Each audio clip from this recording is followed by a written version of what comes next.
Assalamualaikum warahmatullahi wabarakatuh. Perkenalkan, nama saya Amar Ageng Kurniawan dengan NPM 23130330002 dari kelas A dan dari Prodi Pendidikan Sejarah. Dan kali ini saya akan membahas tentang perubahan Undang-Undang Dasar Negara Republik Indonesia. Pembahasan ini disusun untuk memenuhi tugas mata kuliah Sejarah Konstitusi. Jadi kita akan membahas tentang 3 topik bahasan utama. Yang pertama adalah konstitusi, perubahan konstitusi, dan Undang-Undang Dasar 1945. Jadi kita akan bahas tentang apa itu konstitusi, apakah konstitusi itu bisa diubah, dan juga Undang-Undang 1945 sebagai sebuah konstitusi. Dan kemudian bahasan yang kedua adalah perubahan Undang-Undang Dasar Indonesia dari masa ke masa. Tentu Indonesia sebagai negara pernah mengalami perubahan Undang-Undang Dasar, baik itu amandemen ataupun undang-undang yang lain. Dan topik bahasan yang ketiga adalah contoh perubahan undang-undang tersebut di dalam satu aspek. Jadi kita akan mengambil satu aspek yang dibahas dalam Undang-Undang Dasar dan kita akan melihat perubahannya dari dulu sampai sekarang. Memasuki topik pembahasan pertama yaitu tentang konstitusi, perubahan konstitusi, dan Undang-Undang Dasar 1945. Jadi pertanyaan adalah apa itu konstitusi? Menurut KBBI, konstitusi adalah segala ketentuan dan aturan tentang ketatanegaraan. Kata konstitusi berasal dari bahasa Inggris constitution dan bahasa Belanda constituere, yang keduanya berasal dari bahasa Latin constitutio dan constituere. Menurut Jimlia Siddiqui, konstitusi dalam arti luas berarti seperangkat prinsip-prinsip nilai dan norma dasar yang mengatur mengenai apa dan bagaimana suatu sistem kekuasaan dilembagakan dan dijalankan untuk mencapai tujuan bersama dalam wadah organisasi. Dan menurut New Oxford American Dictionary, a constitution is a set of fundamental principles or established precedents according to which a state or other organization is governed. Jadi dalam konstitusi ini, konstitusi sebetulnya bukan hanya berlaku pada suatu negara, tapi juga terdapat sebuah konstitusi di dalam sebuah organisasi dan itu juga disebut konstitusi. Dan untuk topik pembahasan berikutnya, apakah konstitusi negara dapat berubah? Jadi perubahan konstitusi negara ini dapat diubah melalui amandemen. Ini yang akan kita bahas. Amandemen adalah suatu perubahan dengan menambahkan, dapat dengan mengganti dan menghilangkan bagian tertentu, dan dapat menambahkan pada bagian yang telah ada. Suatu negara biasanya mempunyai aturan dalam mengubah atau mengamandemen konstitusinya. Seperti contoh, Indonesia pernah mengubah amandemen yang nanti kita akan bahas. Dan contoh lain seperti Amerika yang untuk mengamandemen harus disetujui oleh 2/3 Kongres dan disetujui oleh 3/4 negara bagian, tapi nanti kita akan bahas tentang yang Indonesia saja. Dalam topik bahasan berikutnya yaitu adalah Undang-Undang Dasar 1945. Undang-Undang Dasar adalah konstitusi dalam arti sempit, yaitu konstitusi tertulis. Undang-Undang Dasar Negara Republik Indonesia tahun 1945 atau Undang-Undang Dasar 1945 adalah konstitusi atau hukum dasar tertulis Negara Kesatuan Republik Indonesia yang berlaku sekarang.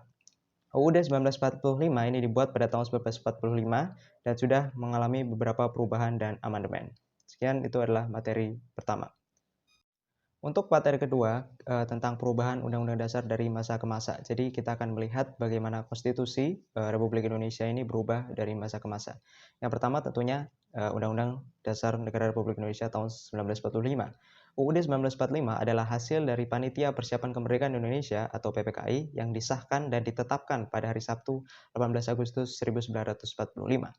Undang-Undang Dasar 1945 berlaku secara nasional sampai dengan tanggal 27 Desember 1949, yaitu hasil dari Konferensi Meja Bundar menyepakati berdirinya Republik Indonesia Serikat, dan Republik Indonesia Serikat atau RIS itu tentunya mempunyai konstitusi. Dan RIS dan konstitusi RIS tidak bertahan lama karena kembali dilakukan perubahan ketatanegaraan dari negara serikat menjadi negara kesatuan. Pada 17 Agustus 1950, UUDS 1950 ditetapkan dan secara konstitusional mengubah Indonesia menjadi negara demokrasi parlementer. Di sini dapat dilihat dalam Undang-Undang Dasar UUDS 1950 terdapat pasal 51 yang dalam ayat satunya yaitu adalah Presiden menunjuk seorang atau beberapa orang pembentuk kabinet, dan dalam ayat 2 sesuai dengan anjuran pembentuk kabinet itu, Presiden mengangkat seorang daripadanya menjadi Perdana Menteri dan mengangkat menjadi menteri yang lain. Sistem parlementer terbukti tidak membawa stabilitas politik di Indonesia yang ditandai dengan seringnya pergantian kabinet. Hal ini tidak sesuai dengan Indonesia yang masih mempunyai sedikit pengalaman dengan demokrasi. Pada 5 Juli 1959, Presiden Soekarno mengeluarkan dekret presiden yang berisi 1. menetapkan pembubaran konstituante. Kedua, menetapkan Undang-Undang Dasar 1945 berlaku lagi terhitung mulai tanggal 8 Dekret dan tidak berlakunya lagi UUD 1950. Dan yang ketiga, menetapkan dalam waktu sesingkat-singkatnya pembentukan MPRS dan DPAS. Dan kemudian, kembalinya UUD 1945 pada tahun 1999 ini mengawali era baru dalam sejarah Indonesia, yaitu era demokrasi terpimpin. Era demokrasi terpimpin ini didominasi oleh Soekarno tentunya sebagai kepala negara dan kepala pemerintahan. Namun dalam hal ekonomi dan juga stabilitas politik, demokrasi terpimpin dinilai gagal dalam membangun hal-hal tersebut. Dan gerakan 30 September 1965 adalah awal dari kehancuran Soekarno dan demokrasi terpimpin dan sebuah peralihan menuju Orde Baru yang dipimpin oleh Soeharto dengan konsep demokrasi Pancasila. Pada era Soeharto, UUD 1945 tetap menjadi konstitusi Republik Indonesia, namun dengan interpretasi yang berbeda. Jika Soekarno menerapkan demokrasi terpimpin, maka Soeharto menerapkan demokrasi Pancasila. Dalam masa Orde Baru, kebijakan-kebijakan yang diterapkan adalah penyederhanaan partai politik, yaitu menjadi Golkar, PDI, dan P3, GBHN, garis-garis besar haluan negara, Repelita, dan juga dui fungsi ABRI, yang sebenarnya sudah ada pada era Orde Lama, sudah ada fraksi ABRI, namun dui fungsi ABRI ini sangat khas dengan Orde Baru. Namun KKN dan pelanggaran HAM marak terjadi di masa Orde Baru.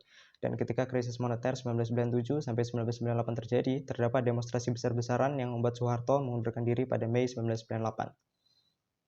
Tumbangnya Orde Baru memunculkan era baru dalam perpolitikan, yaitu era reformasi. Pada era reformasi ini diberlakukan amandemen terhadap UUD 1945 sebanyak 4 kali, yaitu pada tahun 1999, 2000, 2001, dan 2002. Amandemen pertama UUD 1945 ini dilakukan pada tahun 1999 dan undang-undang yang dalam hal ini pasal yang diubah adalah berjumlah 9 pasal. Tujuan utama perubahan ini adalah membatasi kekuasaan presiden dan memperkuat kedudukan DPR sebagai lembaga legislatif. Itu adalah perubahan tahun 1999 yang pertama. Yang kedua, amandemen kedua UUD 1945 dilakukan pada tahun 2000 dan bertujuan untuk membahas masalah wilayah dan pembagian pemerintahan daerah. Menyempurnakan perubahan pertama dalam hal memperkuat kedudukan DPR dan ketentuan-ketentuan yang lebih merinci mengenai HAM. Perubahan yang dilakukan dalam Undang-Undang Dasar ini, amandemen Undang-Undang Dasar ini, yaitu sebanyak 5 bab dan 25 pasal. Itu tadi tahun 2000. Dan pada tahun 2001 dilaksanakan yaitu amandemen ketiga UUD 1945 dan membahas tentang bentuk dan kedaulatan negara, kewenangan MPR, kepresidenan, impeachment atau pemakzulan, keuangan negara, kekuasaan kehakiman, dan ketentuan-ketentuan mengenai pemilihan umum. Perubahan yang dilakukan sebanyak 3 bab dan 22 pasal. Itu tadi tahun 2001, amandemen ketiga. Dan yang terakhir, yaitu amandemen keempat, yang terkini dari UUD 1945 dilakukan pada tahun 2002. Melakukan perubahan pada 2 bab dan 13 pasal. Amandemen ini membahas tentang ketentuan tentang kelembagaan negara dan hubungan antar negara, penghapusan Dewan Pertimbangan Agung atau DPA, ketentuan mengenai pendidikan dan kebudayaan, ketentuan tentang perekonomian dan kesejahteraan sosial, dan aturan peralihan serta aturan tambahan. Sekian pembahasan dari materi kedua. Dan sekarang untuk pembahasan ketiga, kita akan melihat tentang contoh perubahan Undang-Undang Dasar 1945 dalam satu aspek dalam yang dibahas oleh undang-undang tersebut. Dan kali ini kita akan membahas tentang kekuasaan kehakiman. Jadi, pada Undang-Undang Dasar 1945 sebelum amandemen terdapat yaitu pasal 24 bab 9 tentang kekuasaan kehakiman. Rupanya kekuasaan kehakiman dilakukan oleh sebuah Mahkamah Agung dan lain-lain badan kehakiman menurut undang-undang. Susunan dan kekuasaan badan kehakiman itu diatur dengan undang-undang. Itu adalah Undang-Undang Dasar 1945 sebelum amandemen.